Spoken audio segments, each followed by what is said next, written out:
Hello, আমি Suparna. Good morning সবাইকে।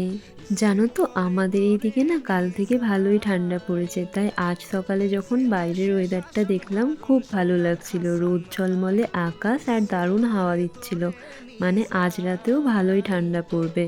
আগের বছর এরকম সময় আমার ওয়েট ছিল 65 কেজি, কিন্তু নিজের মতো করে ওই খাওয়া দাওয়া একটু মেনটেন করে আর অল্প একটু এক্সারসাইজ করে আমার ওয়েটটা কমিয়েছি।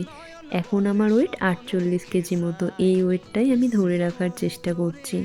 তাই প্রতিদিন সকালে ফ্রেশ হয়ে একবার ওয়েটটা চেক করে নিই। আজকে পাড়ার একটা দাদার বিয়ে ছিল, ওরা হলুদ তত্ত্ব নিয়ে যাচ্ছিল, একটু দেখছিলাম আর বাড়ি এসে ব্রেকফাস্টে খেলাম একটা ডিম সেদ্ধ। মা আজকে আমায় রান্না করতে বলেছিল, তাই আমিই রান্না করেছিলাম আলু দিয়ে চিকেনের পাতলা ঝোল। তারপর বৌদিদের পুকুরে আজকে জাল দিয়েছিল, ওরা চুনো মাছ দিয়েছিল, মা ওই মাছগুলোই কাটছিল। আমাদের বাড়িতে মাংস মা বানাক বা আমি তো কষা মাংস খাবই।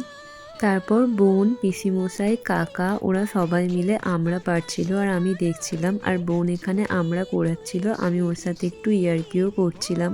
তারপর স্নান করে প্রতিদিনের মতো স্কিন কেয়ার করলাম। আর আজ লাঞ্চের মেনুতে ছিল ভাত, চুনো মাছ ভাজা, কাঁচকলা ভাজা আর চিকেন।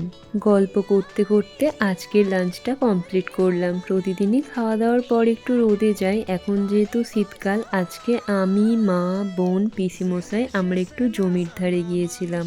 এই সময় জমিতে অনেক ধান থাকে তো, আর আজকের ওয়েদারটাও ভীষণ ভালো ছিল, তাই খুব ভালো লাগছিল।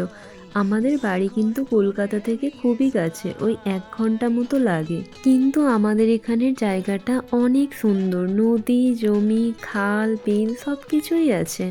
আমি না ছোটো থেকে অনেক জায়গাতেই গেছি, মামার বাড়ি, মাসির বাড়ি, কিন্তু কোথাও এতটা ভালো লাগেনি। হয়তো এটা আমার জন্মস্থান, সেই জন্যেই। তারপর সন্ধেবেলা খেলাম 1 কাপ চা আর ডিনারে খেয়েছিলাম ভাত আর চিকেন। ব্যাস আজকের মতো এইটুকুই, টাটা।